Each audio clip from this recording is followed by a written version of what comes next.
So I'm Kalpana Bhuj and DevOps engineer. So I specialize in building and managing cloud infrastructure using AWS services along with automating deployments through CI/CD pipelines. So basically, my focus is on enhancing scalability, security, and performance using tools like Docker, Kubernetes, and Python. So I'm excited to join this webinar and share my experience and insights on AWS and DevOps practices. So that's all. Thank you guys. So अब हम start करते हैं अपना session. तो guys screen visible है आप सभी को.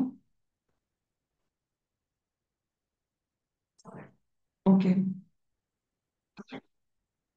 Okay okay thank you confirm करने के लिए. तो अभी हमने हमारा सेशन स्टार्ट होगा.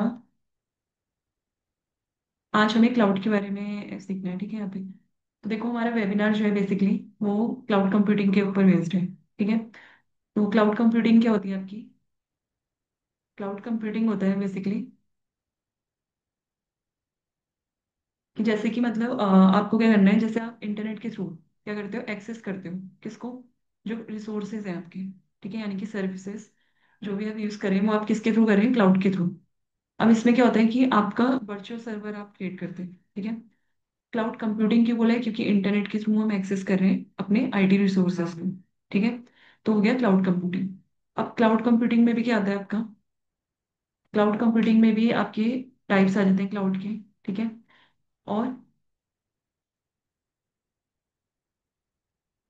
और आपका होता है कि क्लाउड होता है क्या है एक्चुअल में. ठीक है. तो क्लाउड मतलब हो गया कि उसके अंदर आप जैसे डेटा स्टोर करके रख रहे हो. ठीक है. अब ये क्या हो रहा है कि आपका वर्चुअली हो रहा है सब कुछ.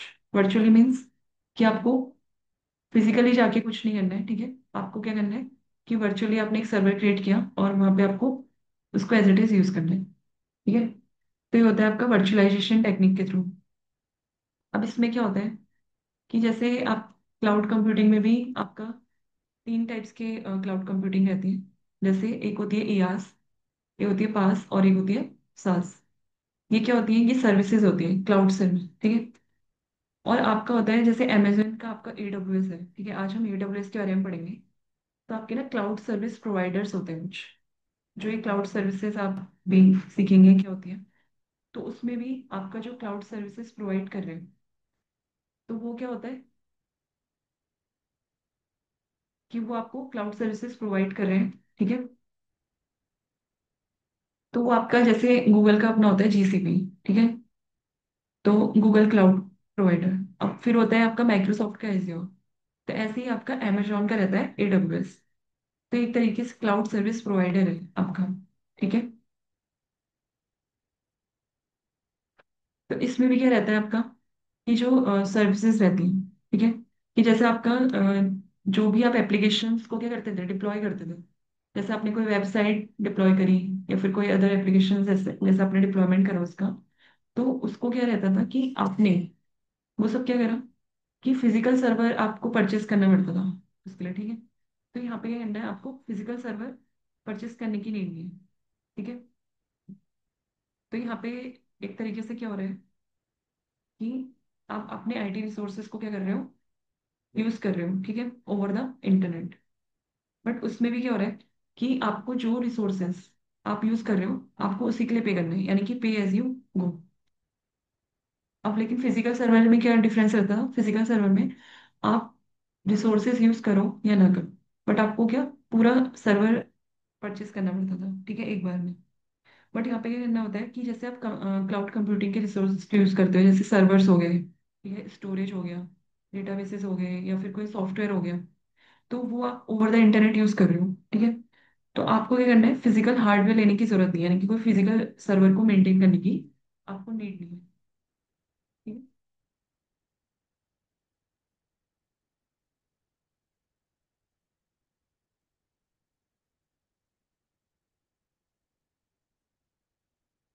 तो आपको क्या करना है, फिजिकल सर्वर खरीदने की जरूरत नहीं है. ठीक है. तो इसमें भी क्या होता है ना, कुछ आपकी कंपनीज होती हैं जो आपको क्या करती है क्लाउड कंप्यूटिंग की जो सर्विसेज है वो प्रोवाइड करती है, ठीक है। तो ये क्या रहती है, जैसे अमेजोन का है AWS, ठीक है, ऐसे माइक्रोसॉफ्ट का एज्योर हो गया, और आपका गूगल का GCP हो गया, ठीक है। ऐसी और भी कंपनीज है, IBM है, ठीक है, ओरेकल है, उनका अपना क्लाउड है, ठीक है। यानी कि कुछ पर्टिकुलर लोकेशंस हैं जहाँ पे उन्होंने अपने डेटा सेंटर्स रखे हुए हैं, फिर वो वहां से क्या कर रहे हैं, आपको सर्विसेज प्रोवाइड कर रहे हैं, ठीक है। तो ये कुछ ऑर्गेनाइजेशंस को या फिर कुछ कंपनीज, ठीक है, क्लाइंट्स हो गए, यूजर्स हो गए, उनको क्या करते हैं, सर्विसेज प्रोवाइड करते हैं, ठीक है। तो ये हो गए आपके कि ये क्लाउड कंप्यूटिंग सर्विसेज क्या होती हैं और प्रोवाइडर्स क्या होते हैं, ठीक है। अब इसमें क्या होता है ना, ये वर्चुअलाइजेशन टेक्निक यूज करते हैं, जो ये मतलब कंपनीज यूज कर रही हैं अपना। तो क्या यूज कर रही है उसमें, क्लाउड कंप्यूटिंग में वर्चुअलाइजेशन टेक्निक। अब ये क्या होती है, तो ये होता है, एक प्रोसेस होता है, ठीक है। ये मतलब कि एक इन्वायरमेंट जो आपको क्रिएट करके देते हो, मल्टीपल सिमुलेटेड इन्वायरमेंट्स, मतलब कि जो आपके मल्टीपल इन्वायरमेंट्स को सपोर्ट करें, ठीक है। वर्चुअल मशीन्स बनाते हैं आपके लिए, यानी कि एक सिंगल फिजिकल हार्डवेयर सिस्टम होगा, मतलब एक सिंगल डैशबोर्ड होगा, उसमें आप क्या करोगे, अपना एक सर्वर क्रिएट करोगे और अपने सर्विसेज को यूज करोगे, ठीक है।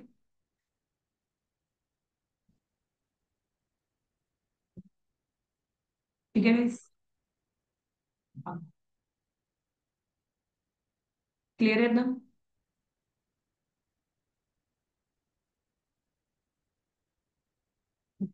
तो इसमें भी क्या होता है ना कि अब आप सोचेंगे कि ये क्या होता है, लोकेशंस में डेटा सेंटर रखे हुए हैं, इट मीन्स कि इसमें क्या होता है कि आपका कुछ रीजंस होते हैं, ठीक है। मैं एक बार आपको डैशबोर्ड पे ले जाती हूँ।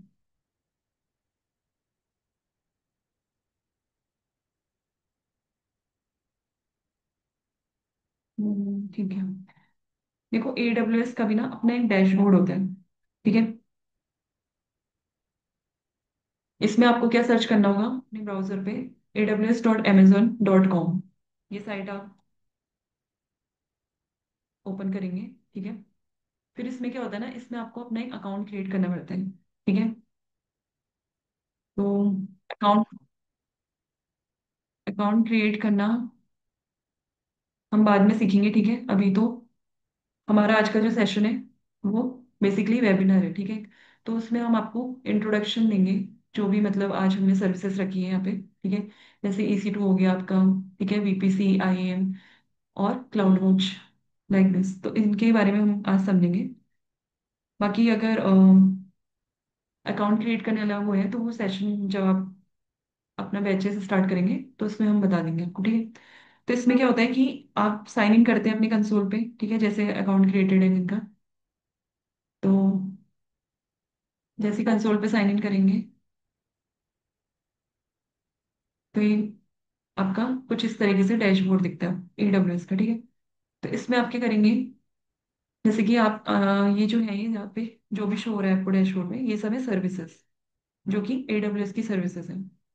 और AWS क्या है आपका, Amazon की तरफ से एक क्लाउड सर्विस प्रोवाइडर है, ठीक है। तो फिर इसमें क्या है, आप सर्विसेज यूज कर सकते हैं, हर सर्विस का अपना अपना यूज केस है, ठीक है। जैसे कि फर्स्ट सर्विस हम देखेंगे EC2। तो EC2 क्या होता है, देखिए गाइस, EC2 होता है virtual servers in the cloud, मतलब कि अगर आपको क्लाउड में वर्चुअल सर्वर क्रिएट करना है तो आप EC2 सर्विस के थ्रू करते हैं, ठीक है। तो इसमें आप अपने इंस्टेंस बनाते हैं, ठीक है, वो इंस्टेंस होता है आपका वर्चुअल सर्विस, ठीक है, जो कि आप EC2 के थ्रू करते हैं, ठीक है। कुछ इस तरीके से EC2 का डैशबोर्ड शो होता है आपको। तो इसमें भी देखिए डैशबोर्ड में एक ही आइकन है, ये होता है आपका क्लाउड शेल, ठीक है।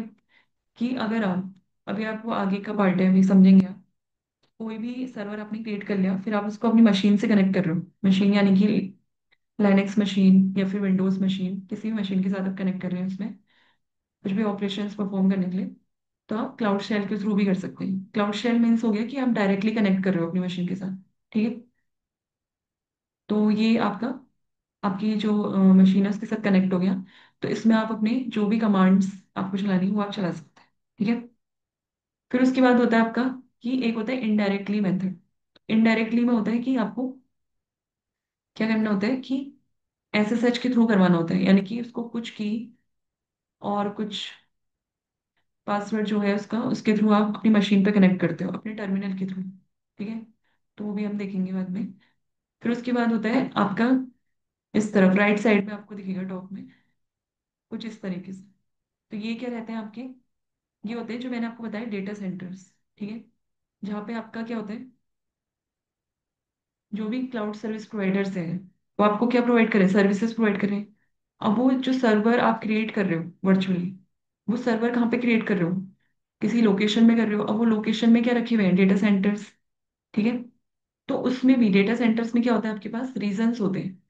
रीजन्स मतलब कि उस डेटा सेंटर में कुछ अवेलेबिलिटी जोन्स होंगे। ठीक है, और कुछ रीजन्स होंगे। रीजन्स मतलब कि वो डेटा सेंटर उस लोकेशन में अवेलेबल है या नहीं है। ठीक है, ये हो गया। अवेलेबिलिटी जोन्स हो गया उस रीजन में। उस रीजन में भी आपके कौन से जोन्स अवेलेबल है, ठीक है, जो आप यूज करना चाहते हैं। तो वो हो गया आपका अवेलेबिलिटी जोन्स। ठीक है, तो ये हो गया।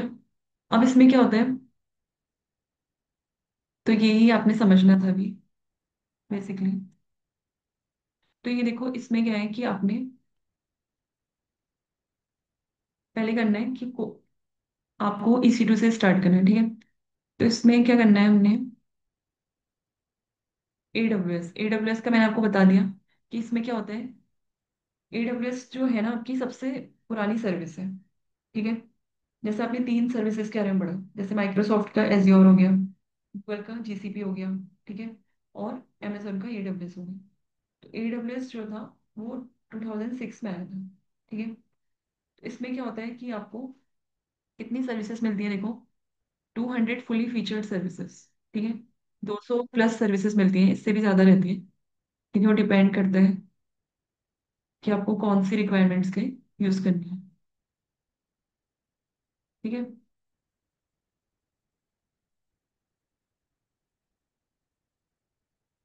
ठीक है, तो अब इसमें क्या होता है कि आपको क्या करना है, फिजिकल सर्वर को तो मेंटेन करने की जरूरत पड़ती है, तो उसमें मेंटेनेंस कॉस्ट अलग से लगती है। ठीक है, बट इसमें वर्चुअल सर्वर्स में आपको मेंटेन करने की जरूरत नहीं है। उसमें जो आपका क्लाउड सर्विस प्रोवाइडर है, इट मीन्स AWS, तो वही सब कुछ मेंटेन करेगा आपके लिए। ठीक है, तो आपको अपनी रिक्वायरमेंट्स उसको बतानी है, आपको जो भी मेमोरी चाहिए, ठीक है, जो भी आपको स्पेस वगैरह चाहिए, तो वो आप अपने अकॉर्डिंग उसको बता सकते हैं, अपनी रिक्वायरमेंट्स के अकॉर्डिंग। तो वो उस तरीके से आपको वर्चुअल सर्वर बना के दे देगा।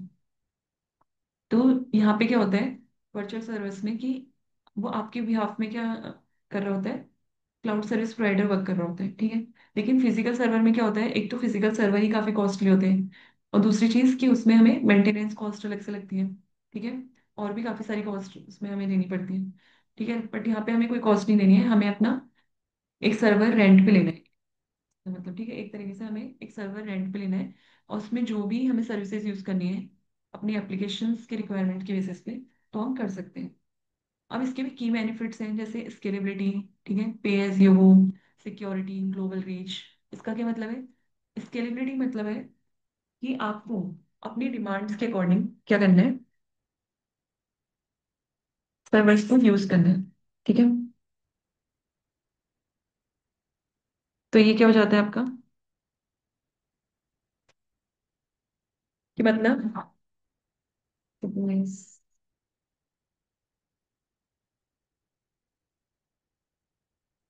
तो आप क्या कर सकते हो कि आपकी जो भी डिमांड्स हैं, ठीक है, तो आप उसके अकॉर्डिंग स्केलेबल बना सकते हो अपने सिस्टम को। इट मीन्स कि आप उसका साइज अपनी रिक्वायरमेंट्स के अकॉर्डिंग इंक्रीज या डिक्रीज कर सकते हैं। ठीक है, पे एज यू, मतलब जो भी रिसोर्सेज आप IT रिसोर्सेज यूज करोगे, आपको सिर्फ उसी के लिए पे करना होगा। ठीक है, सिक्योरिटी मतलब कि आपको सिक्योरिटी पॉइंट ऑफ व्यू से भी काफी सही रहता है। ठीक है, कि आपकी सिक्योरिटी को भी इनहांस कर देता है। यहाँ पे आपका जो भी डेटा आप स्टोर करके रख रहे हो, तो वो इजीली कोई एक्सेस नहीं कर सकता, आप उसको इनक्रिप्ट करके रख सकते हो। ठीक है, ग्लोबल रीच मतलब जो भी आप डिप्लॉयमेंट कर रहे हो जिस भी एप्लीकेशंस का, वो क्या होगा, वर्ल्ड वाइड हो जाएगा कुछ ही मिनट्स में।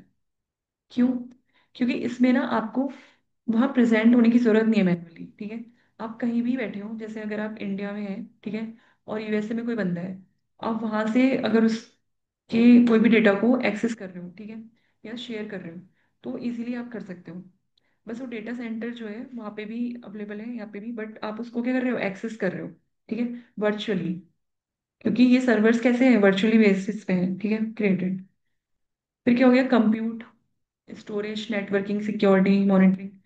तो इस पॉइंट ऑफ व्यू से भी काफी इंपॉर्टेंट हो जाता है। जैसे कंप्यूट क्या हो गया, कि सीपीयू का यूटिलाइजेशन, ठीक है, कि हमारा सीपीयू में आप क्या कितनी रैम यूज करोगे, ठीक है, कोई भी डेटा को प्रोसेस करने के लिए, ठीक है। स्टोरेज क्या रहेगा आपका, नेटवर्किंग पॉइंट ऑफ व्यू से, ठीक है, कि नेटवर्क्स कैसे बनाओगे, प्राइवेट और पब्लिक नेटवर्क्स, कनेक्टिविटी कैसे दोगे आप उसके बीच में, ठीक है। फिर सिक्योरिटी पॉइंट ऑफ व्यू से कैसे उसे यूज करोगे, मॉनिटरिंग कैसे करोगे, मॉनिटरिंग मतलब हो गया कि एक तरीके से निगरानी करना, नजर रखना, ठीक है।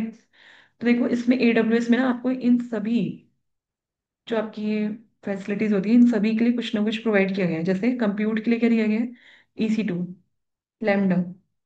EC2 दिया गया है वर्चुअल सर्वर बनाने के लिए, लैम्डा दिया गया है प्रोसेसिंग पावर को प्रोसेस करने के लिए, स्टोरेज के लिए दिया गया है आपको S3, simple storage service, EBS elastic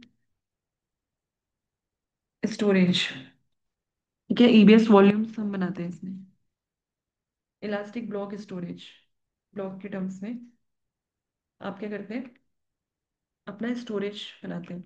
networking में दिया गया है VPC और राउट 53। VPC होता है वर्चुअल प्राइवेट क्लाउड, राउट 53 होता है आपका DNS के लिए यूज होता है बेसिकली, और VPC यूज होता है कि अगर आपको प्राइवेट क्लाउड यूज करना है, मतलब कि आपका खुद का पर्सनल स्पेस रहेगा वहाँ पे, कि आपके पास अपना क्लाउड रहेगा, आप उसको अपने अकॉर्डिंग मैनेज कर सकते हो खुद से, तो उसका एक्सेस सिर्फ आपके पास रहेगा, ठीक है। तो सिक्योरिटी में आप यूज करते हैं यहाँ पे IAM। IAM मतलब आइडेंटिटी एंड एक्सेस मैनेजमेंट, और एक होता है कोऑर्डिनेटर, ठीक है। फिर मॉनिटरिंग में यूज होता है आपका क्लाउड वॉच, जो कि रहता है परफॉर्मेंस ट्रैकिंग एंड अलर्ट्स के लिए।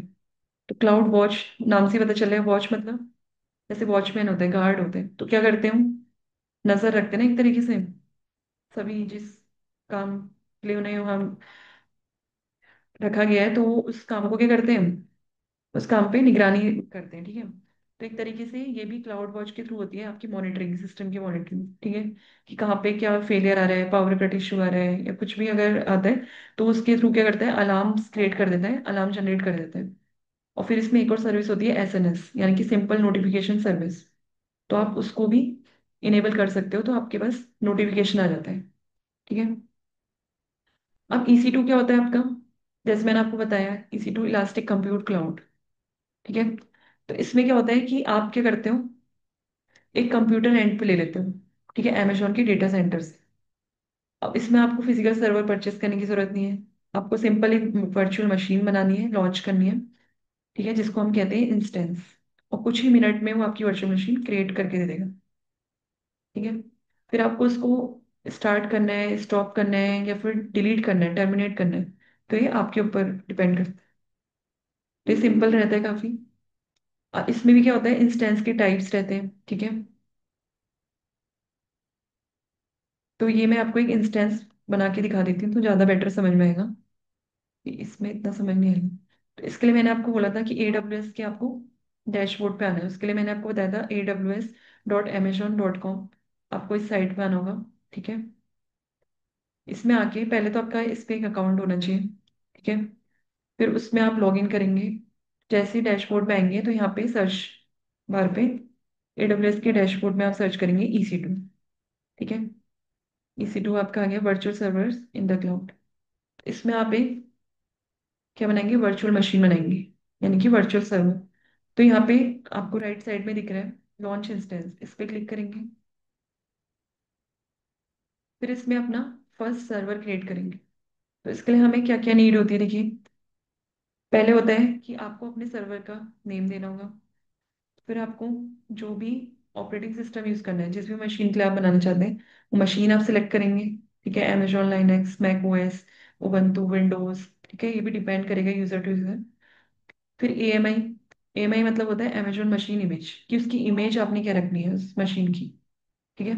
तो इसमें आपको बता देता है कि 64 बिट का सिस्टम है या फिर क्या, ठीक है, ENA इनेबल्ड है नहीं है, वर्चुअलाइजेशन क्या है उसका, क्या रूट डिवाइस का टाइप क्या है, EBS इलास्टिक ब्लॉक स्टोरेज, तो CPU का यूटिलाइजेशन बता देता है बेसिकली। फिर आपका आता है इंस्टेंस का टाइप, ठीक है। तो ये टाइप आपको मिलते हैं, अभी जब आप अपना अकाउंट क्रिएट करेंगे तो उसमें आपको 6 मंथ्स के लिए फ्री मिलेगा वो अकाउंट। वैसे तो 1 ईयर के लिए मिलता है, लेकिन 6 मंथ्स के लिए आपको फ्री टायर की सर्विसेज रहती हैं आपके उसमें कुछ। ठीक है, तो आप यूज कर सकते हैं उसके थ्रू। तो अभी मेरा ये 6 मंथ्स के बाद का अकाउंट हो चुका है। ठीक है, 6 मंथ्स हो गए इसको कंप्लीट। तो इसलिए यहाँ पे फ्री टायर एलिजिबल शो नहीं करेगा, बट आपके इसमें करेगा। ठीक है, तो अभी T2.micro या T3.micro, ठीक है, आप डिपेंड करता है कि आपकी एप्लीकेशन किस टाइप की है। ठीक है, अगर हमारी एप्लीकेशन ज़्यादा मतलब बड़ी होगी तो उसके हिसाब से हम अपना इंस्टेंस का टाइप भी बढ़ा देंगे। ठीक है, तो देखो यहाँ पे आपको दिख रहा होगा, अभी हम T3.micro की तरफ जाएंगे। तो इसमें आपको दिखा रहा है कि फैमिली क्या है T3। ठीक है, और सीपीयू क्या है 2 vCPU, मतलब 2 वर्चुअल CPU है इसमें। ठीक है, और 1 GB मेमोरी है। करंट जनरेशन 2 दे दिया इसने। On demand Ubuntu pro base pricing. तो मतलब ना ये आपको प्राइस भी बता देता है कि पर आवर, मतलब कि हर घंटे कितना चार्ज करेगा इस T3.micro के लिए उबंटू ऑपरेटिंग सिस्टम पे। 0.0139 USD डॉलर्स। ठीक है, अगर आप लाइनक्स के लिए यूज करते हैं तो इतना चार्ज करेगा।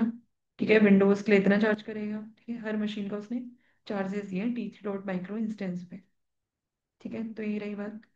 और इसके बाद होता है की पेयर। की पेयर क्या होता है कि अब आपने अपना कोई वर्चुअल सर्वर तो बना दिया, लेकिन हम उसको इनक्रिप्ट करके भी तो रखना पड़ेगा ना, सिक्योरिटी पॉइंट ऑफ व्यू से। तो आप इंक्रिप्शन कर सकते हो उसका। ठीक है, इंक्रिप्टेड फॉर्म में रख सकते हो। तो कैसे करोगे, एक की पेयर बना के। तो यहाँ पे अपने की पेयर का नेम दे सकते हो। पहले तो हमें अपने इंस्टेंस का नेम देना होगा। तो मैं दे सकती हूँ क्या, first EC2 server.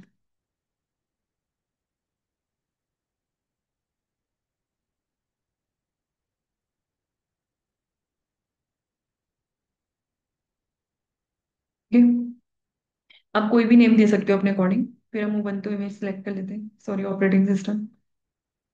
Then T3.micro हमने इंस्टेंस टाइप रखा। फिर हमने की बना ली, एक की बना लेंगे। तो बना लो EC2 डेमो की। ठीक है, की पेयर का टाइप रख लो RSA। फिर प्राइवेट की फाइल फॉर्मेट के लेंगे .pem, क्योंकि हम ओपन SSH यूज करेंगे। फिर नेटवर्क सेटिंग्स आती है, नेक्स्ट ऑप्शन। इसमें क्या करेंगे, by default VPC ID generate कर देता है आपका। ठीक है, बाय डिफॉल्ट वाली लेंगे। फिर सबनेट अभी कुछ नहीं देंगे। ऑटो असाइन पब्लिक आईपी, इसको तो हमेशा इनेबल ही रखेंगे, क्योंकि हमें क्या करना है, इंटरनेट के थ्रू एक्सेस भी करना है उसको, पब्लिक एक्सेस करना है। तो आपका पब्लिक आईपी होती है और एक प्राइवेट आईपी होती है। तो आपको ये ध्यान रखना होगा कि पब्लिक आईपी चेंजेबल होती है, यानी कि चेंज होती रहती है। लेकिन प्राइवेट आईपी आपकी फिक्स रहती है, वो चेंज नहीं होती हर बार। जैसे आप अभी इंस्टेंस बना दोगे, ठीक है, तो इंस्टेंस को स्टार्ट करोगे, स्टॉप करोगे, ठीक है, या डिलीट करोगे, तो उस केस में हमेशा इम्पैक्ट आपका पब्लिक आईपी पे ही पड़ेगा, प्राइवेट आईपी पे नहीं पड़ेगा। प्राइवेट आईपी फिक्स रहेगी। ठीक है, वो चेंज नहीं होगी बार बार। फिर सिक्योरिटी ग्रुप ऐड करोगे, allow SSH traffic from HTTPS भी रख सकते हो, ट्रैफिक ओवर द इंटरनेट। फिर स्टोरेज कॉन्फ़िगर करते हो। और स्टोरेज ध्यान रखना कि फ्री टीयर के अंदर क्या होती है, आपका 8 GB से, यानी कि 8 GB से आपका 30 GB तक आपको फ्री टीयर के अंदर मिलती है। ठीक है, मिनिमम तो आप 8 GB रखोगे, मैक्सिमम 30 GB। जैसे ही मैंने अगर 32 GB या फिर 34 GB रख दिया स्टोरेज टाइम ना, तो ये क्या करेगा, आपसे चार्ज करने लगेगा उसके लिए। ठीक है, तो आप ये इंश्योर करना कि आप जब भी कोई इंस्टेंस क्रिएट कर रहे हो, ठीक है, तो आप क्या करो, 8 GB से 30 GB तक स्टोरेज रखो उसका। तो अभी मैं नॉर्मल इंस्टेंस क्रिएट कर रही हूँ टेम्परेरी बेसिस पे, तो मैं 8 GB लेती हूँ। ठीक है, फिर इसका रूट वॉल्यूम का टाइप दे देंगे, क्योंकि वॉल्यूम की टाइप्स है GP3, GP2, IO1, IO2। ठीक है, ये सब टाइप्स रहते हैं। तो वॉल्यूम क्रिएट कर देंगे। ठीक है, बस इतनी आपको डिटेल्स रखनी थी। और उसके बाद अपना फर्स्ट इंस्टेंस, यानी कि अपना फर्स्ट वर्चुअल सर्वर क्रिएट कर दोगे, लॉन्च इंस्टेंस पे क्लिक कर दोगे। तो देखना कुछ ही मिनट में, 1 मिनट में ही आपका वर्चुअल सर्वर बन के तैयार हो जाएगा। देखो, इसने दे दिया successfully initiated launch of instance. तो अपने EC2 पे जाओगे हम। इस पे जाने के बाद इंस्टेंसेस पे क्लिक करोगे। ठीक है। तो देखो, जैसे ही आप यहाँ पे आएंगे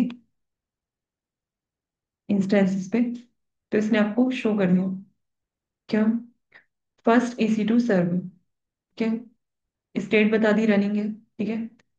और फिर टाइप बता दिया T3.micro। ठीक है, जो आपने सेलेक्ट किया था। पब्लिक आईपी दे दी इसने। ठीक है। Sorry, public IP.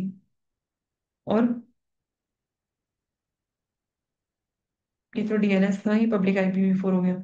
Elastic IP हो गया, मॉनिटरिंग हो गया। कि अभी कोई भी मॉनिटरिंग हमने इसमें इनेबल नहीं करी है, तो डिसेबल दिखा रहा है।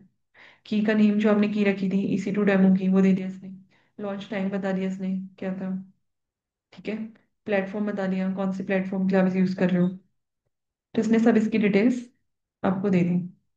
अब अगर आपको इसको यूज करना है, तो आप इस पे सिलेक्ट करेंगे। फिर यहाँ पे आप पर देखेंगे तो एक आता है कनेक्ट का ऑप्शन, एक होता है इंस्टेंस स्टेट, एक होता है एक्शंस और लॉन्च इंस्टेंस। फिर इंस्टेंस स्टेट पे आएंगे, तो यहाँ पे आपको ऑप्शंस मिलते हैं, एक स्टॉप इंस्टेंस, रिबूट इंस्टेंस और टर्मिनेट इंस्टेंस। तो यहाँ से मैं अपने इंस्टेंस को स्टॉप भी कर सकती हूँ। ठीक है, अगर मैं अभी स्टॉप करना चाहूँ। देखो, स्टॉप करूंगी तो स्टॉप हो जाएगा। मेरे को स्टॉप पे क्लिक करना होगा।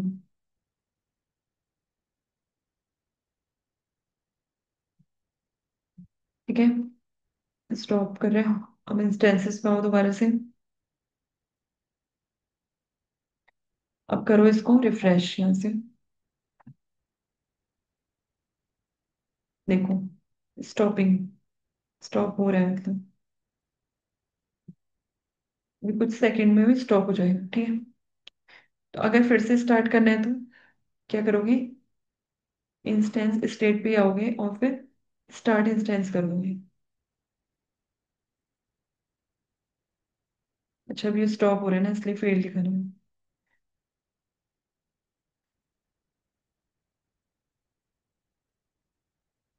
ठीक है। एक बार जब आपका स्टॉप हो जाएगा, उसके बाद ही इसको स्टार्ट करेगा। एक बार में एक ही ऑपरेशन परफॉर्म करेगा। ठीक है। तो मैं तब तक नीचे बता देती हूँ आपको डिटेल्स में। आप ना यहाँ से भी चेक कर सकते हो इसकी डिटेल्स। जैसे स्टेटस एंड अलार्म्स आ रहा है, मॉनिटरिंग आ रहा है, सिक्योरिटी आ रहा है, नेटवर्किंग, स्टोरेज, टैग्स। क्या, जैसे ही अगर मैं सिक्योरिटी में कवर करूँ, तो आप यहाँ पे चेक कर सकते हो कि आपको सिक्योरिटी ग्रुप भी देता है लाके।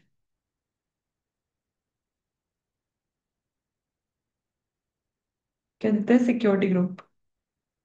ठीक है।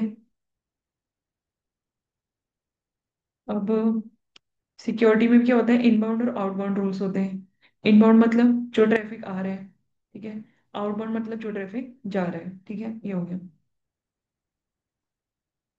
बस। फिर होता है नेटवर्किंग। नेटवर्किंग में तो आपने भी देखा ही था, जो मैंने बताया, VPC। VPC क्या होता है आपका, वर्चुअल प्राइवेट क्लाउड। ठीक है। फिर होता है सबनेट। यहाँ पे देखो, एक और चीज दिखा रहा है, अवेलेबिलिटी जोन।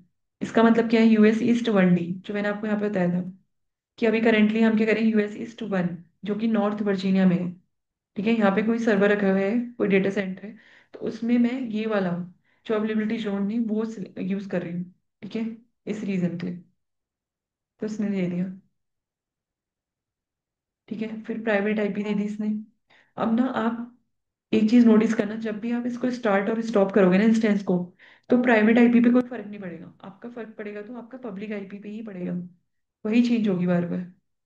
और उसको चेंज ना हो बार बार, इसके लिए हम इलास्टिक आईपी की तरफ जाते हैं। इलास्टिक आईपी का मतलब ही यही होता है कि आपका वो चेंज नहीं होगा। ठीक है, नॉन चेंजेबल होगा, फिक्स हो जाएगा मतलब उसमें साइज। तो ये हो गया आपका। ठीक है। तो अपने इंस्टेंस पे आओ दोबारा से।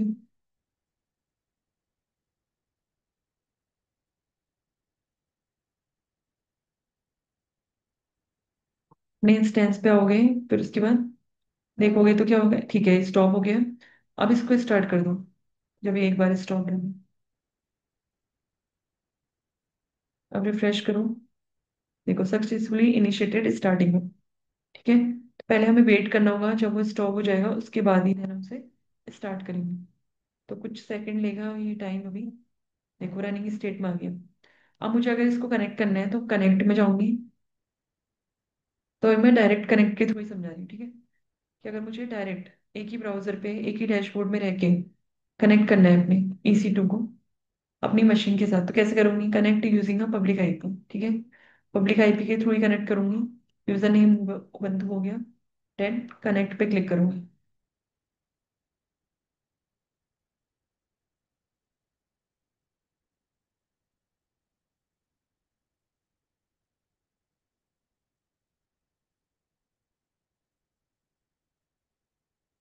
ठीक है, तो देखो ये कनेक्ट हो गया।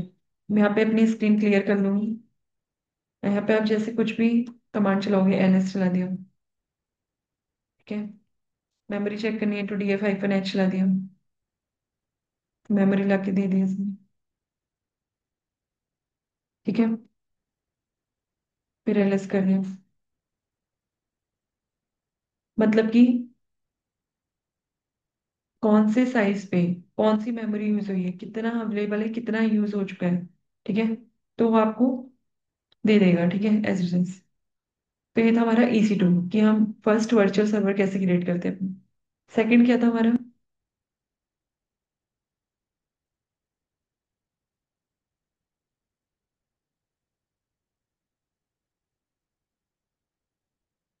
ठीक है, तो इसके थ्रू भी आप कनेक्ट कर सकते हो, कोई भी कमांड चला सकते हो इसमें, ठीक है, अपने EC2 पे। फिर आपका रहता है S3, ठीक है। EC2 क्लियर है गाइस?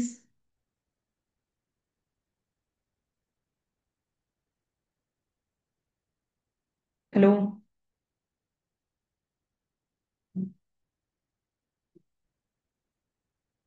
ठीक है, सबको क्लियर है?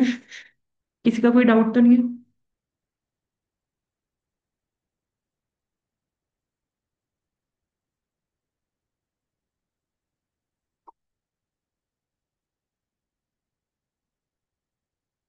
ठीक है, तो आगे बढ़े। ठीक है, तो देखो गाइस, सेकंड हमारी सर्विस है AWS की, कौन सी? S3। S3 मैंने आपको बताया था, सिंपल स्टोरेज सर्विस, ठीक है। तो ये क्या रहता है आपका? कि एक तरीके से आपका जो भी डेटा है, ठीक है, फाइल्स की टर्म्स में या फिर कोई इमेज, ठीक है, वीडियोस, ऑडियोस, सभी डेटा को क्या करता है? स्टोर करके रखता है, ठीक है।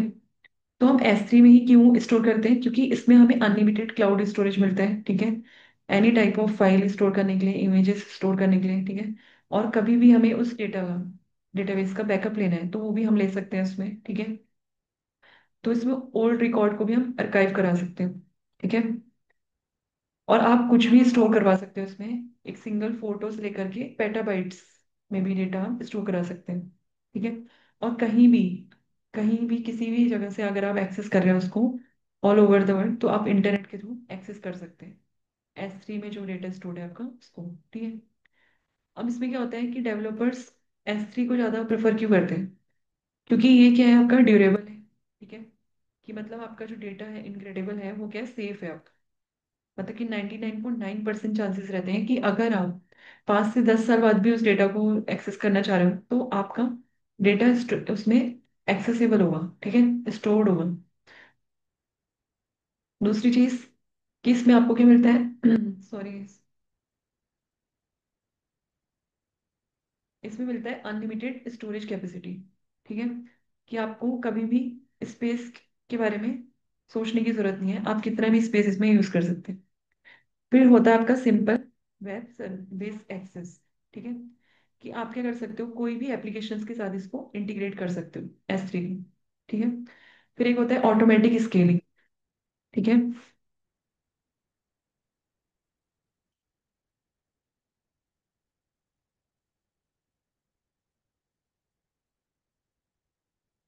ठीक है, एक होता है इसमें ऑटोमेटिक स्केलिंग।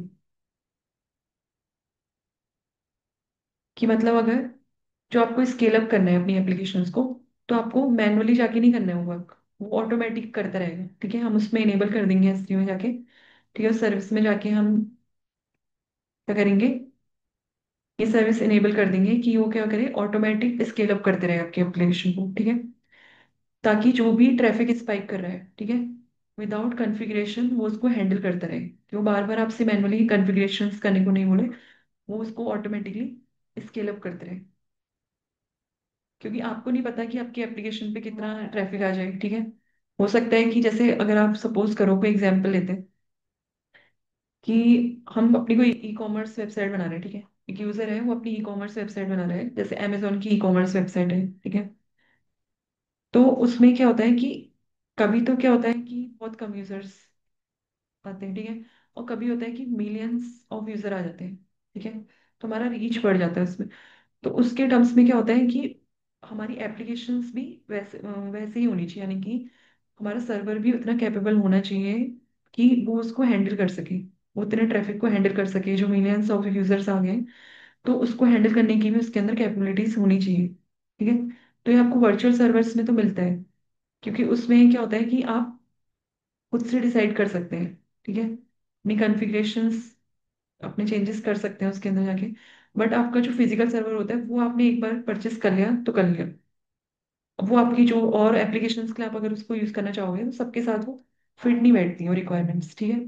बट यहाँ पे क्या होता है कि आपको जितने रिसोर्सेज यूज करने हैं आप उसके लिए उतना यूज करेंगे, ठीक है। उतने के लिए पे करेंगे। और दूसरी चीज कि आपका क्या होता है, वो जितना भी ट्रैफिक आ रहा है तो उसको हैंडल कर लेंगे, क्योंकि ये काम क्लाउड सर्विस प्रोवाइडर्स का है। आपने अपनी रिक्वायरमेंट्स उनको बतानी है, वो उसके अकॉर्डिंग आपको प्रोवाइड करेंगे सर्विसेज, ठीक है। तो ये सबसे अच्छी चीज़ है इसकी।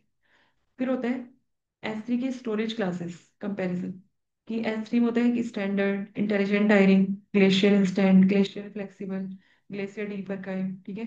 ये हम जब S3 में भी बकेट बनाएंगे तो उसमें भी देखेंगे। बकेट क्या होती है S3 के अंदर।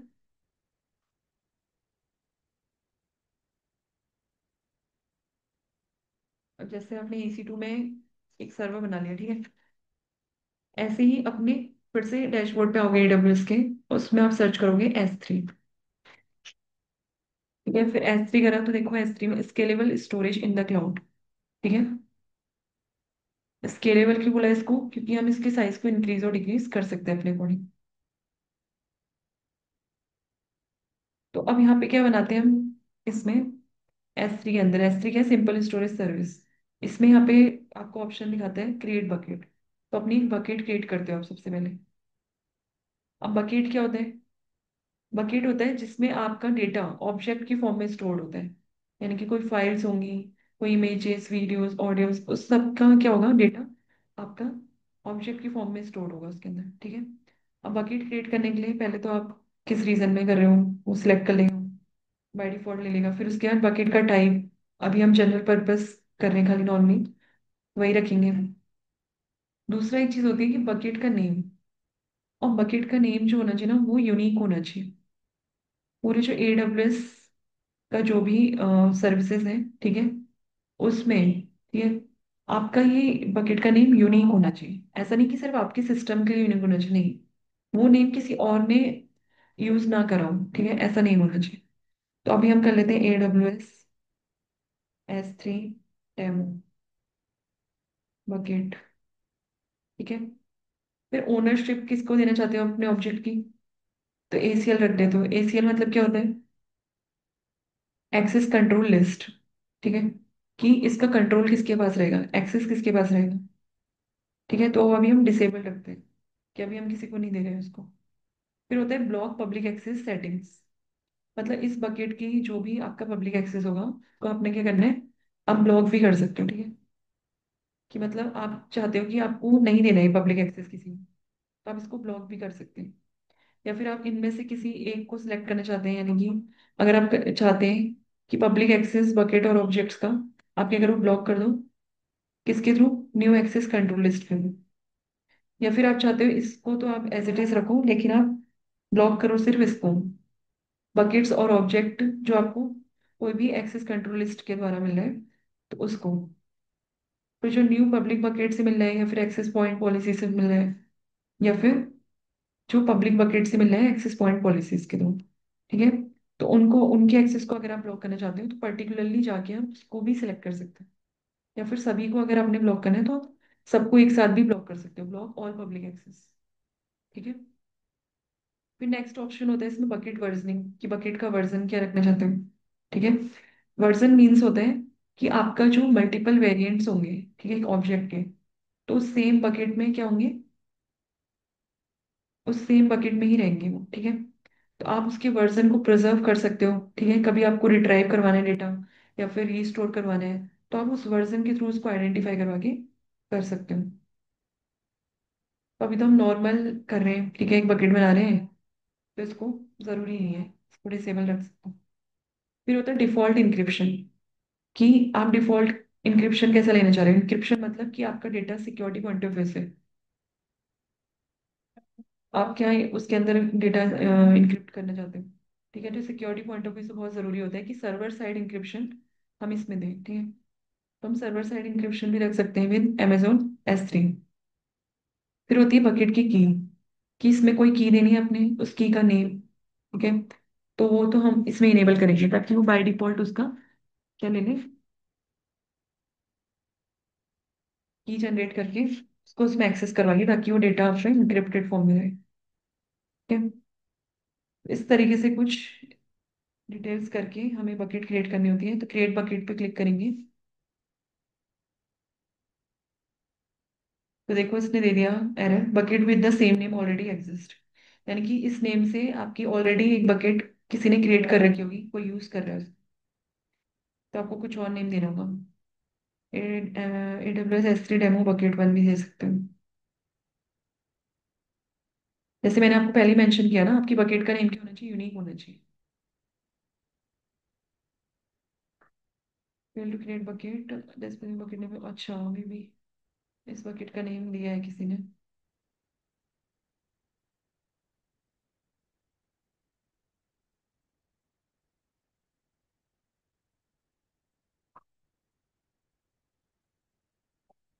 दे दो वेब बकेट, कुछ भी नेम दे सकते हो,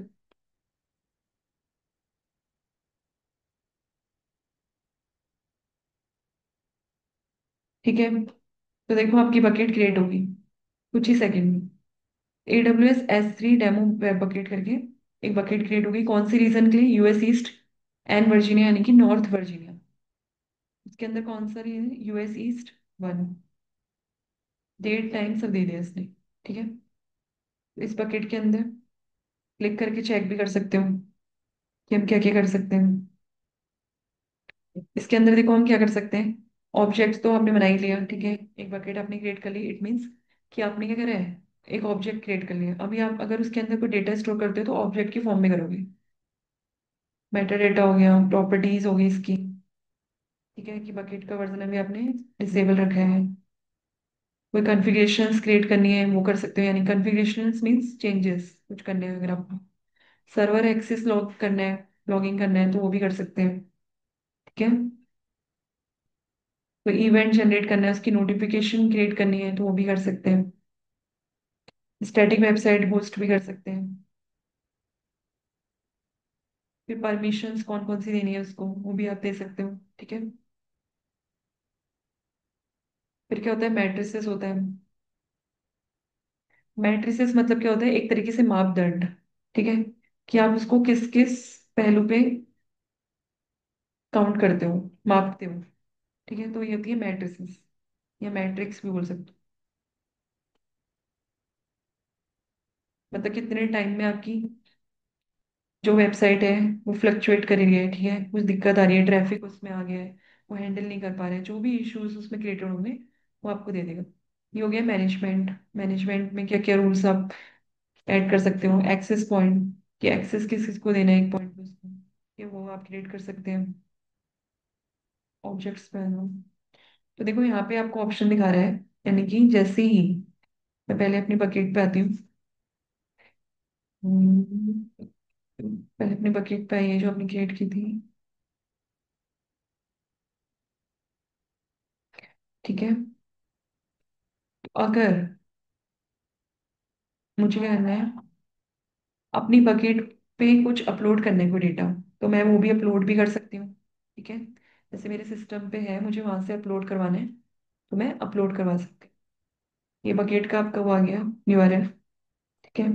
अभी आप इस पे क्लिक करोगे तो ये लोकल होस्ट पे क्या देगा, देखो, देखो, इसने वही ऑन आपका ओपन कर दिया। ठीक है, बकेट का डैशबोर्ड। बट अभी इस बकेट में कुछ है नहीं, तो आपको शो नहीं करेगा। तो अभी पहले हमें इसमें अपलोड करना होगा कोई डेटा। तो इसमें ऐड फाइल्स कर सकते हो। ठीक है, यही कर दो आई एम। कुछ और फाइल ऐड करनी है तो वो भी कर सकते हो।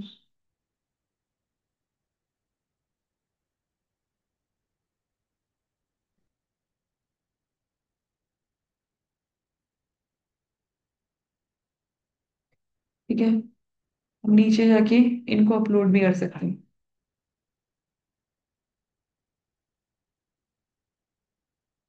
ठीक है, तो अपलोड हो चुके हैं। अब जैसे ही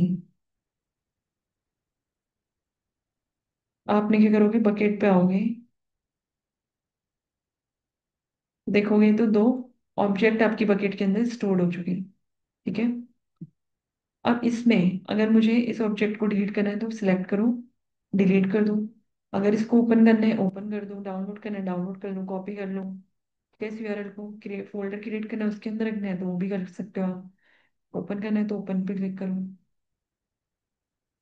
देखो डाउनलोड हो जाएगा आपका।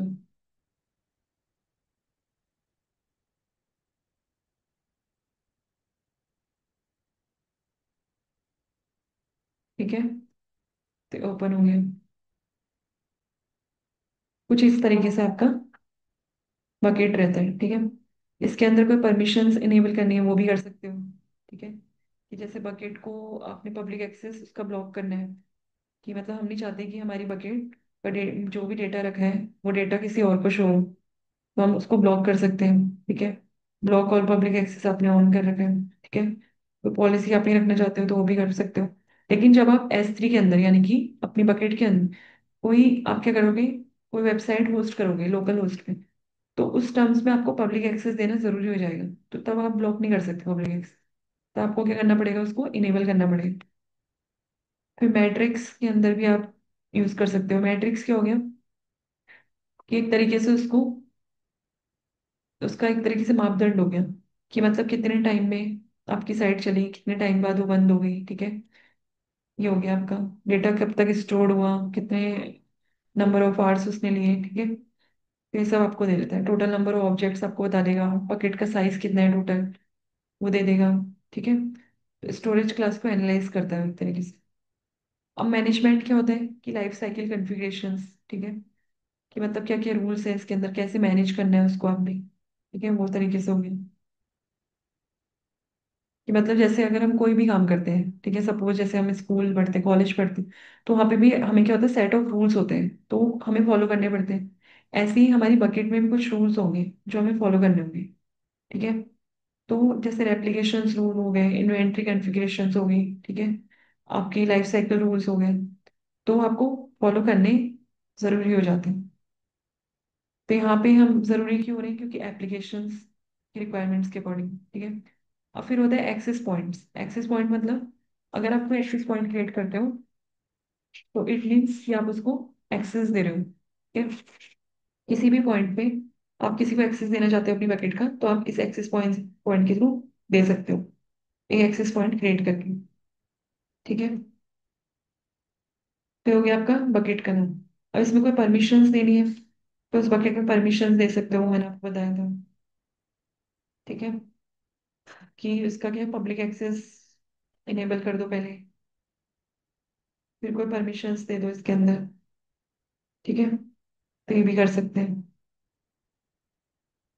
जब एडिट में जाते हो ना, एडिट में जाने के बाद ये करते हो, इसको जो ब्लॉक थी उनको ऑन कर देते हो। इसके लिए ये क्या कह रहा है आपसे, कंफर्म टाइप करो, इसमें इसमें टाइप करना पड़ेगा।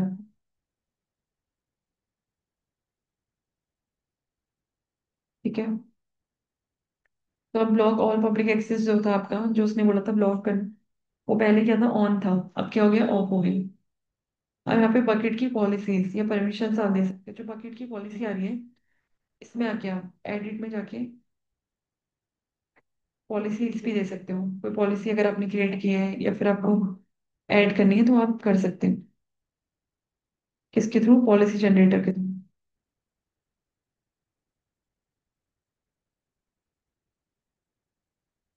ठीक है, तो इसमें क्या आ गया? पहला आईएम पॉलिसी।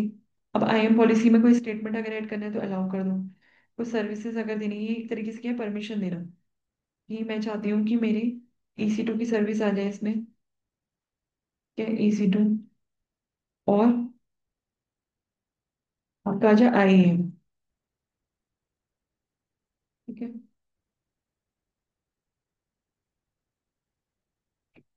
फिर उसके बाद क्या होता है? एक्शंस, कि उसके अंदर कौन कौन से एक्शंस आपको परफॉर्म करवाने हैं।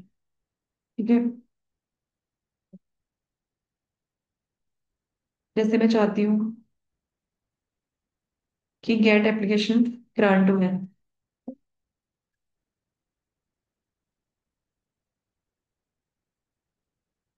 गेट एप्लीकेशन ग्रांट या फिर गेट एप्लीकेशन टेम्पलेट लेना। ठीक है, तो ये कर सकते हैं।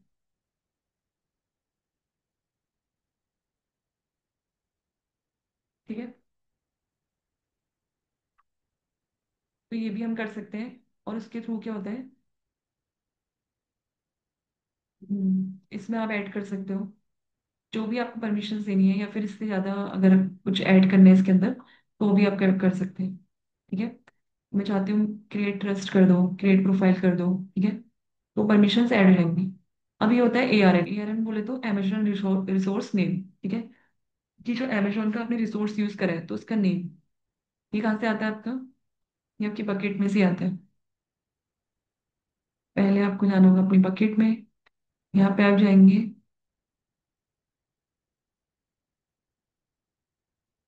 क्या, बकेट के अंदर जाओगे, इसके अंदर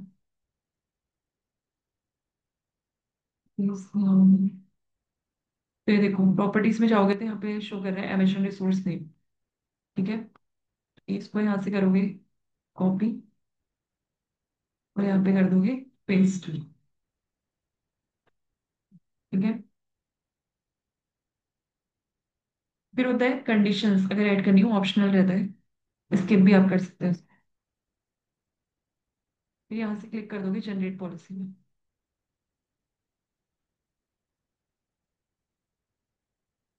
स्टेटमेंट्स,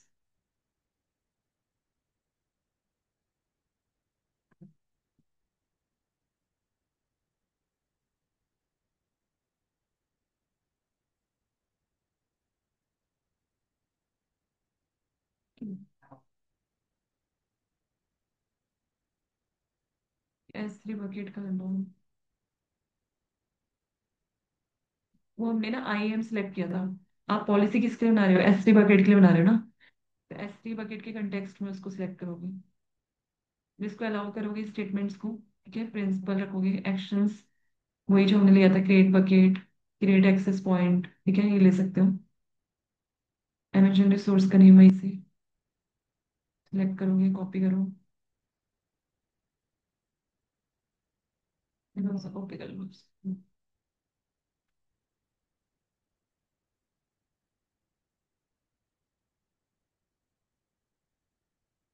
जनरेट पॉलिसी,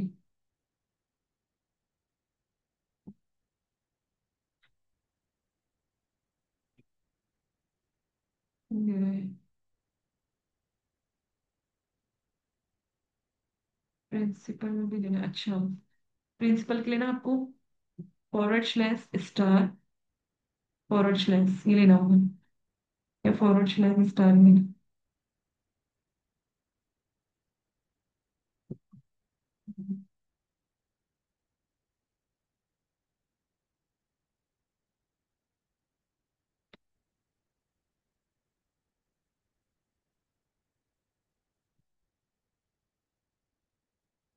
क्यों ले रहा है? ठीक है गाइस, कोई बात नहीं, अभी इसमें ले नहीं रहे हैं, पता नहीं प्रिंसिपल क्यों।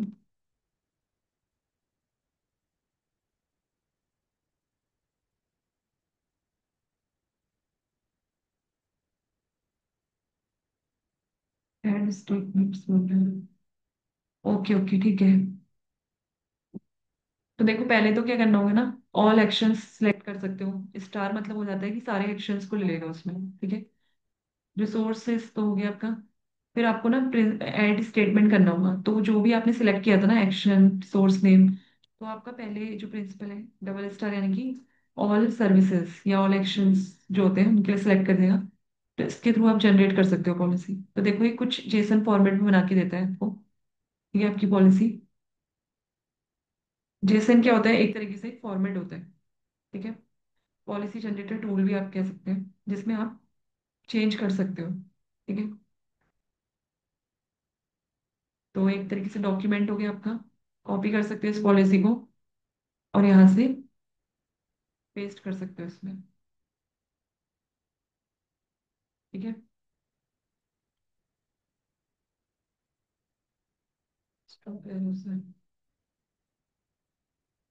तो एक तरीके से मैंने आपको बता दिया कि परमिशंस कैसे देते हैं उसके अंदर, या फिर पॉलिसी कैसे आप जनरेट करते हो, ठीक है। ये काम हो गया।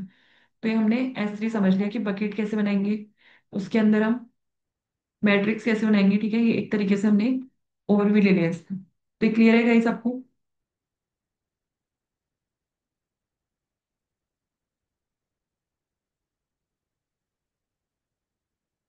गाइस क्लियर है S3 आपको?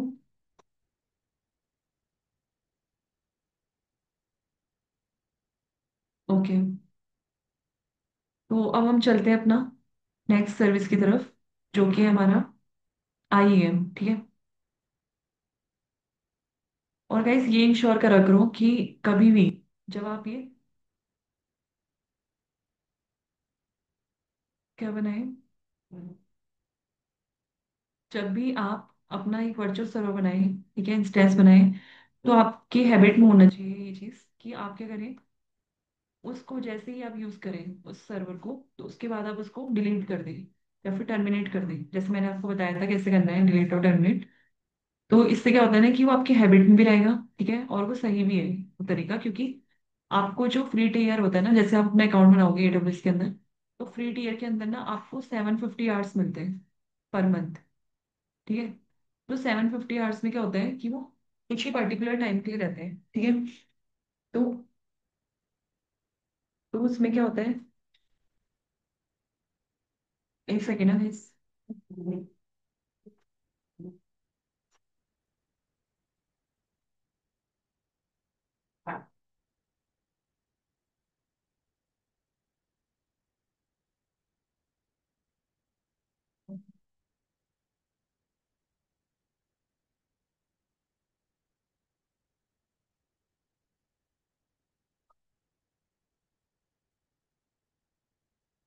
हो गया।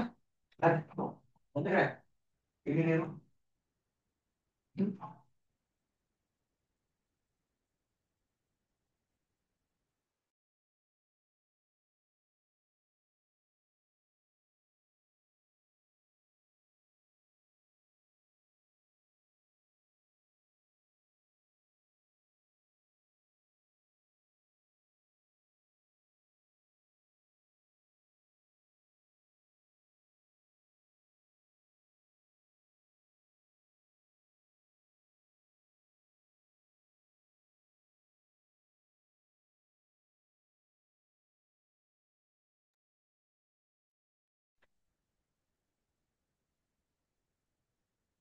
ठीक है गाइस, तो फिर इसके बाद क्या होता है कि जैसे हमने समझा कि जैसे कभी भी हम वर्चुअल सर्वर बनाएंगे कोई EC2 के अंदर, तो हमें ये करना है, इसको टर्मिनेट करना है, ये हमारी हैबिट में होना चाहिए। तो इससे हमें क्या होगा, जो एक्स्ट्रा चार्जेस लगेंगे हमारे, जैसे 750 आवर्स तो आपको मिलते ही है, ठीक है, नो डाउट, कि उसके अंदर आप जो भी इंस्टेंस बनाते हो, ठीक है, यूज करते हो, तो आप कर सकते हो। लेकिन जो एक्स्ट्रा चार्जेस फिर उसके बाद लगेंगे, तो उससे आप बच सकते हो एक तरीके से।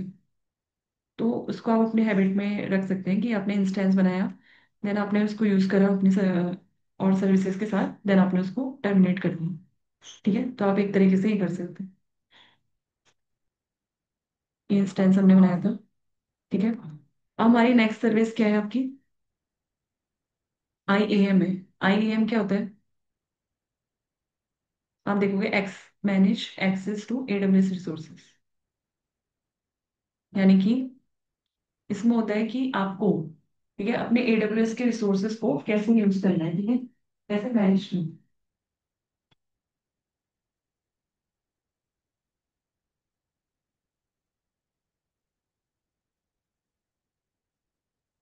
तो वो आप किसके थ्रू करते हैं, आईएम के थ्रू करते हैं, ठीक है। आईएम होता है identity and access management.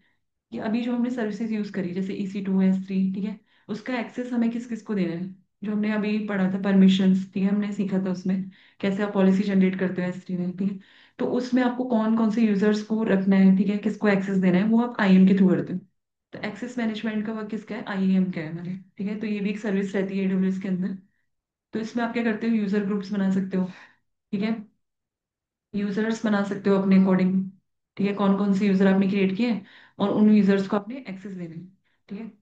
Roles decide कर सकते हो कि कौन कौन सा रोल दिया है आपने उसको, पॉलिसी जो आप उसके साथ ऐड करना चाहते हो, ठीक है। आइडेंटिटी प्रोवाइडर्स रहता है, जैसे आपका क्लाउड के अंदर क्या रहता है, सर्विस प्रोवाइडर रहते हैं, वैसे ही आपका आईएम के अंदर रहता है आइडेंटिटी प्रोवाइडर्स, जो कि आइडेंटिफाई करवाएगा, ठीक है, कौन कौन से यूजर्स उसमें ऐड हुए हैं, ठीक है। इस तरीके से तो इसमें आप क्या करोगे, सबसे पहले डैशबोर्ड पे आ जाओ। फिर इसमें आता है आईएम के अंदर रूट यूजर है MFA। फिर रूट यूजर है नो एक्टिव एक्सेस की। MFA क्या होता है, आपका मल्टी फैक्टर ऑथेंटिकेशन। कि एक तो आप जब अपने कंसोल पे आते हो AWS के, तो आप नॉर्मली लॉग इन करते हो, ठीक है, अपना आपने ईमेल आईडी डाली, पासवर्ड डाला, लॉग इन कर लिया। अब एक होता है कि उसके बाद भी आपको अगर टू फैक्टर ऑथेंटिकेशन देना है, यानी कि मल्टी फैक्टर ऑथेंटिकेशन इनेबल करना है, तो आप हायर सिक्योरिटी के लिए MFA उसमें इनेबल कर सकते हो। तो उसके बाद वो MFA आपसे मांगेगा। MFA के लिए आपके उसमें फोन पे कोड आएगा, ठीक है, उसके लिए आपका फोन आपके पास में होना जरूरी है, ठीक है। क्योंकि सिस्टम तो आपका कोई भी एक्सेस कर सकता है ना, उसका पासवर्ड और वो क्या कहते हैं, जो भी सिस्टम की कॉन्फ़िगरेशंस है, वो कोई भी एक्सेस कर सकता है इजीली। बट आपका जो फोन है वो आपके पास ही रहता है, तो आपका फोन या उसके अंदर जो कोड आप आ रहा है MFA कोड, वो आपके पास ही रहेगा, तो वो आप उसके हिसाब से उसमें इंटीग्रेट कर सकते हैं, ठीक है। तो ये रहता है आपका। फिर हो गया इसमें रिसोर्सेज कौन कौन से रहते हैं, इनके अंदर user groups, users, roles, policies, identity providers, ठीक है, ये रहते हैं। तो अगर आपको यूजर बनाना है तो आप यूजर बना सकते हो अपना।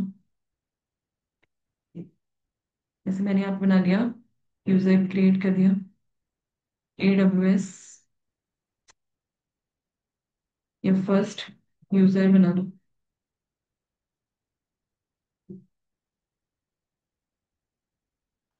ठीक है। अगर आपने परमिशंस देनी है, यानी कि कोई ग्रुप आपने बना रखा है उसमें परमिशंस देनी है, तो आप दे सकते हो। अटैच पॉलिसीज डायरेक्टली करनी है तो वो भी कर सकते हो, तो हम अटैच करेंगे पॉलिसीज डायरेक्टली। तो अगर मैं चाहती हूँ इसको एडमिनिस्ट्रेटर एक्सेस देना, ठीक है, जो मैंने यूजर क्रिएट किया है, मैं चाहती हूँ उसको एडमिनिस्ट्रेटर एक्सेस मिल जाए और उसको रीड ओनली एक्सेस मिल जाए। या फिर ये नहीं चाहते हो, एडमिनिस्ट्रेटर एक्सेस देना चाहते हो और फिर EC2 का, EC2 का क्या देना चाहते हो, रीड ओनली एक्सेस देना चाहते हो। एक तो EC2 का फुल एक्सेस दे दो या तुम, या फिर फुल एक्सेस नहीं दे रहे हो तो आप रीड ओनली एक्सेस दे दो, कि वो आपकी EC2 को खाली रीड कर सके, ठीक है, राइट नहीं कर सके उसमें। तो इसको नेक्स्ट कर दो। तो देखो इसके पास दो एक्सेस आ गए, एक तो Amazon EC2 read only access और एक एडमिनिस्ट्रेटर एक्सेस, किसके पास, आपके फर्स्ट यूजर के पास, ठीक है। तो ये हो गया आपका यूजर क्रिएट करना। ऐसे ही आप क्या कर सकते हैं, रोल्स दे सकते हैं उसमें, ठीक है। रोल्स मतलब वही हो गया कि परमिशन पॉलिसीज क्या अटैच करनी है। पॉलिसीज तो आपको पता ही है, कौन कौन सी पॉलिसीज देनी है आपको, दे सकते हो। रोल बना सकते हो उसका, ठीक है, कौन सा रोल उसको देना है अभी। सपोज मैं इसको रोल दे देती हूँ कि S3 को यूज करें, AWS की सर्विस है। अब मैं दे रही हूँ S3, EC2 में दे रही हूँ, S3 दे रही हूँ, या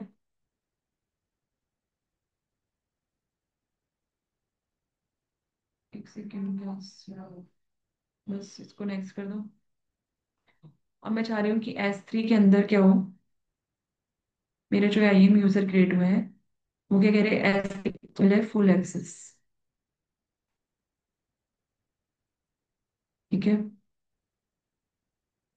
बैकअप सर्विस में मिल रहा है अगर मैं चाह रही हूँ। बस रोल का नेम दे दो, S3 बकेट डेमो, ठीक है, सिंपली और कुछ चेंजेस नहीं करने हैं, क्रिएट कर दो रोल। तो रोल आपका क्रिएट हो गया, रोल देखना है तो देख सकते हो।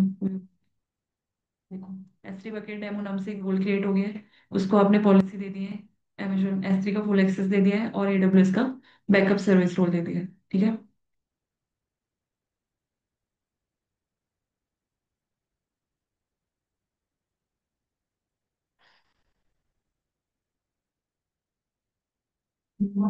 एक सेकेंड।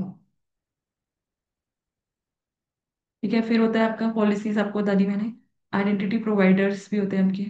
ठीक है, कि मतलब कौन सा प्रोवाइडर आपको देना है। जैसे आप आइडेंटिटी प्रोवाइडर ऐड कर सकते हो, या सैमन, या कुछ भी। जैसे अगर आपके पास कोई आईडी है, ठीक है, आपकी, तो वो आप इसमें दे सकते हो। ठीक है, ताकि वो लिंक्डइन आईडी या गिटहब का लिंक या जो भी आपकी प्रोफाइल है, उसको आप यहाँ पे उसका नेम देके उसको सिलेक्ट कर सकते हो, और जो डॉक्यूमेंट आपको सिलेक्ट करना है, जो भी देना है, आप उसको ऐड कर सकते हो। तो उसके थ्रू भी आइडेंटिफाई कर लेगा आपके यूजर को। बस यही था आपका आईएम में। ठीक है, और बाकी हम फिर आगे यूज करेंगे, क्योंकि आईएम आपका और भी सर्विसेज के साथ इंटीग्रेट होता है ना। फिर होता है आपका बीपीसी। तो एक बार ओवरव्यू ले लेते हैं आपका बीपीसी, और एक और सर्विस रहेगी क्लाउड वॉच। तो देखो, वीपीसी क्या होता है ना गाइस, वीपीसी होता है आपका वर्चुअल प्राइवेट क्लाउड। क्या मतलब होता है इसका?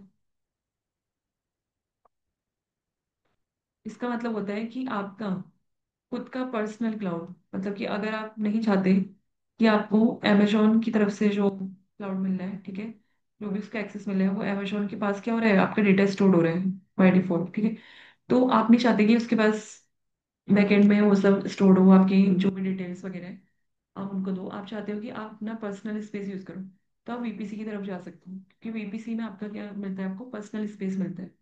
ठीक है, तो ये वर्चुअल प्राइवेट क्लाउड होता है, आपका खुद का क्लाउड होता है, जिसको आप खुद से, ठीक है, मैनेज करते हो अपने अकॉर्डिंग। तो इसमें आप क्या करते हो, वीपीसी में वीपीसी क्रिएट कर लेते हो। ठीक है, वीपीसी ओनली की तरफ जाएंगे यहाँ पे। फिर वीपीसी का कोई नेम दे दोगे हम, माई फर्स्ट वीपीसी। फिर IPv4 साइडर। साइडर क्या होता है ना, एक रेंज होती है, क्लासलेस इंटर डोमेन रेंज। ठीक है, इसमें क्या होता है कि ये कुछ आईपी एड्रेस एलोकेट करती है, तो बाय डिफॉल्ट ये ले लो। जैसे हमें इसे रेंज देना पड़ेगा, तो इसमें तो मैनुअल इनपुट उठा लिया, वैसे ले लिया। फिर IPv6 साइडर ब्लॉक अभी हम नहीं लेंगे, तो नो सेलेक्ट करेंगे। टेनेंसी मतलब क्या होता है कि ये अगर आप मतलब किसी सिस्टम को डेडिकेट करना चाहते हो, कि कोई मेरी एप्लीकेशन है या फिर कोई अदर सिस्टम है, तो उसको डेडिकेट कर लो, तो आप डेडिकेटेड सिलेक्ट कर सकते हो, बट उसके लिए फिर चार्जेस लगने शुरू हो जाते हैं। तो आप अभी डिफॉल्ट ही ले लो। ठीक है,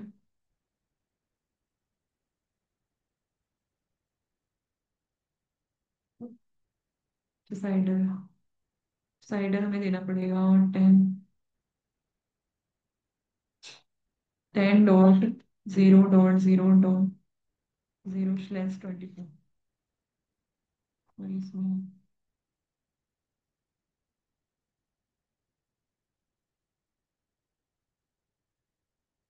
ठीक है, इसको कर दो क्रिएट विद।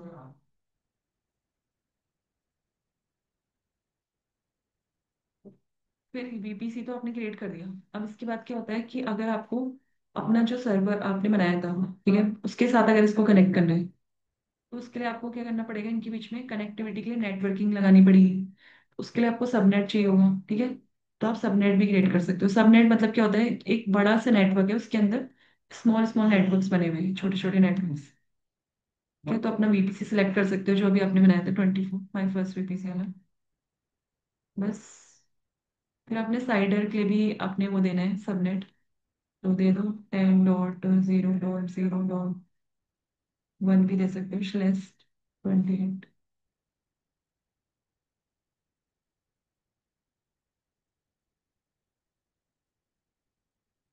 ये तो सबनेट भी क्रिएट हो जाता है इसके अंदर। फिर इसके अंदर आता है VPC के अंदर राउट टेबल्स। राउट टेबल्स क्यों यूज होती है, क्योंकि अब आपने सबनेट तो VPC के साथ कनेक्ट कर लिया, अब उनके बीच में अगर कनेक्शन हो रहा है, तो उसकी राउटिंग भी तो करवाओगे ना, कि अगर कोई डेटा मूव करवाना है, ठीक है, कोई आपको वर्चुअल सर्वर से कनेक्ट करना है डेटा, तो उसमें क्या करना होगा आपको, राउटिंग करनी होगी, ठीक है, तो राउट टेबल्स क्रिएट करने होंगे। राउट टेबल्स क्रिएट कर देते हैं, कुछ भी करने है कर दो। My first routing, suppose UPC select कर लो।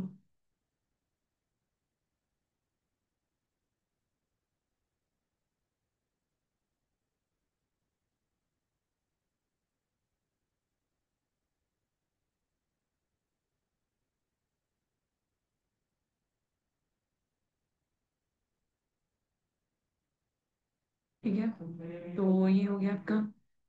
फिर उसके बाद होता है राउट टेबल्स क्रिएट हो गई, उसके बाद है इंटरनेट गेटवे। क्योंकि अब सबनेटिंग भी हो गई, वीपीसी भी क्रिएट हो गया, राउट टेबल्स भी बन गए, अब इनको इंटरनेट के थ्रू एक्सेस करवाना है, पब्लिक एक्सेस देनी, तो इंटरनेट गेटवे चाहिए होगा उसके लिए। तो इंटरनेट गेटवे क्रिएट कर देंगे हम। ठीक है, तो कुछ नाम दे दो, by first I ji W internet gateway create कर दो। ठीक है, तो आपका फर्स्ट इंटरनेट गेटवे क्रिएट होगा। तो इतना था आपके वीपीसी के पार्ट में। बाकी अब फिर होता है क्लाउड वॉच।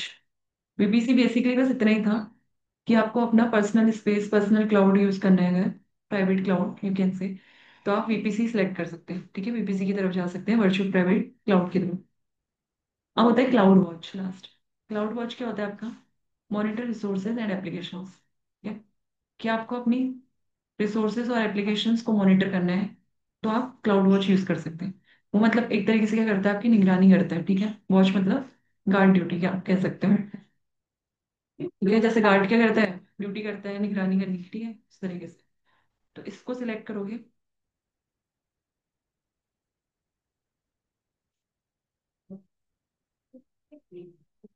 तो कुछ इस तरीके से आपको इसका डैशबोर्ड दिखेगा क्लाउड वॉच का। तो यहाँ पे आपको दिखेंगे अलार्म्स, ठीक है, लॉग्स, मैट्रिक्स। तो मैट्रिक्स तो मैंने आपको बताया था, वो एक तरीके से मापदंड हो गया, कितने घंटे में कितनी सर्विसेज यूज करी है, ठीक है, क्या फ्लक्चुएशन हुआ है उसमें, कितना ट्रैफिक अकर हुआ है, ठीक है, ये सब देगा। अलार्म्स मतलब कि अगर कोई ट्रैफिक अकर हुआ है, कोई फेलियर अगर आ गया है, तो उसके लिए अलार्म एज अलर्ट आपको जारी करेगा वो। तो आप अलार्म भी क्रिएट करके रख सकते हो उसका।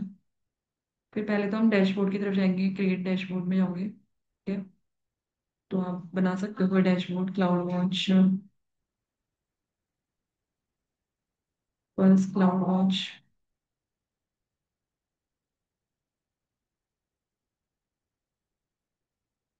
ठीक है, फिर इसमें मैट्रिक्स आपको सिलेक्ट करने को देता है, किसी भी टाइप की आप सिलेक्ट कर सकते हो। अभी मैं लाइन करती हूँ, मैं अभी आपको दे देगा EC2 की तरफ।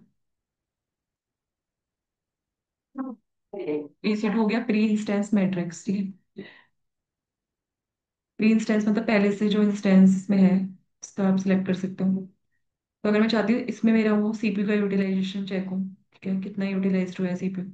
नेटवर्क इन मतलब कौन कौन सा नेटवर्क इसमें इन हुआ है, कौन कौन सा नेटवर्क आउट हुआ है, नेटवर्क आउट कर सकते हो। और क्रिएट कर दो विजेट।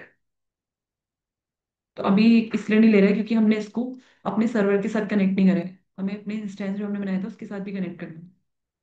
तो मैं इसको ऐसे ही सेव कर दूँ। ठीक है,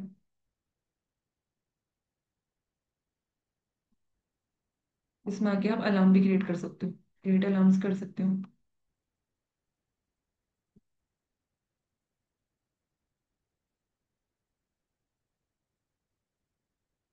क्रिएट अलार्म कर सकते हो। मैट्रिक्स सिलेक्ट करोगे जो आपने अभी बनाई थी EC2 के अंदर, pre metric pre instance metrics, तो सिलेक्ट कर लोगे। तो भी नेटवर्क इन नेटवर्क आउट, तो सिंगल,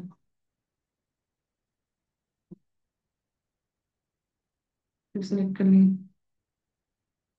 ठीक है, तो ये इस तरीके से कुछ ग्राफ बना के दे देगा। पीरियड उसके अंदर सिलेक्ट कर सकते हो कि 5 मिनट्स का टाइम सिलेक्ट कर लिया कि इतने पाँच, हर 5 मिनट में आपने मुझे अलार्म जनरेट करके देना है कि मेरी वेबसाइट पे कितना ट्रैफिक अकर हुआ है, कितना थ्रेश होल्ड आया है। ठीक है, थ्रेश होल्ड मतलब हो गया कितनी लिमिट है उसकी। तो 5 मिनट की लिमिट दे दी हमने कि 5 मिनट के अंदर अंदर आपको बताना है। थ्रेश होल्ड वैल्यू भी सिलेक्ट कर सकते हो, अभी कुछ भी दे दो, 30 दे दो, 30 सेकेंड के अंदर। बस। अच्छा ठीक है। एसएनएस क्या होता है ना, सिंपल नोटिफिकेशन सर्विस होती है, तो अभी एसएनएस भी इसमें सिलेक्ट करना होगा, एसएनएस चुनना नहीं है इसमें। देखो सिंपल नोटिफिकेशन सर्विस, ठीक है, तो ये भी आप सिलेक्ट कर सकते हो। पहले आपको एक एसएनएस बनाना होगा इसमें, ठीक है, एक टॉपिक बनाना होगा सिंपली, जैसे ही हो गया आपका, ठीक है, कोई भी टॉपिक बना दिया फिर हो गया।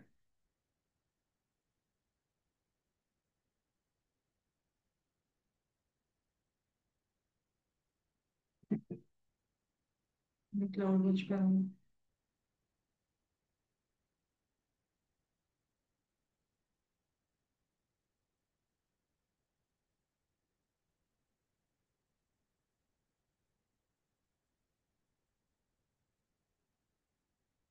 ठीक है, अपने अलार्म्स पे आऊँ।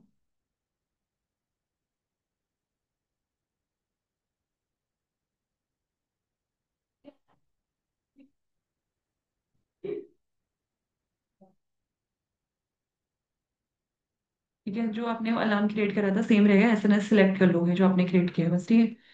एक होता है बिलिंग अलार्म, इसमें भी अलार्म क्रिएट करते हैं, बट इसमें ना बिल आप जनरेट कर सकते हो, कि वो बिल भी आपको निकाल के दे, ठीक है। बस इतना ही है। ठीक है गाइस, इतना ही था आज के इसमें, इतना क्लियर है आप सबको? गाइस समझ आया?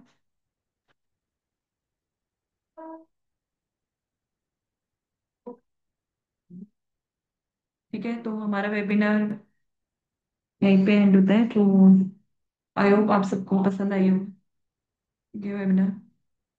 तो ठीक है, thank you guys, thank you join करने। एंड अगर आपको पसंद आता है तो आप ये सब सर्विसेज सीख सकते हैं आगे चल के, ठीक है। So thank you for joining.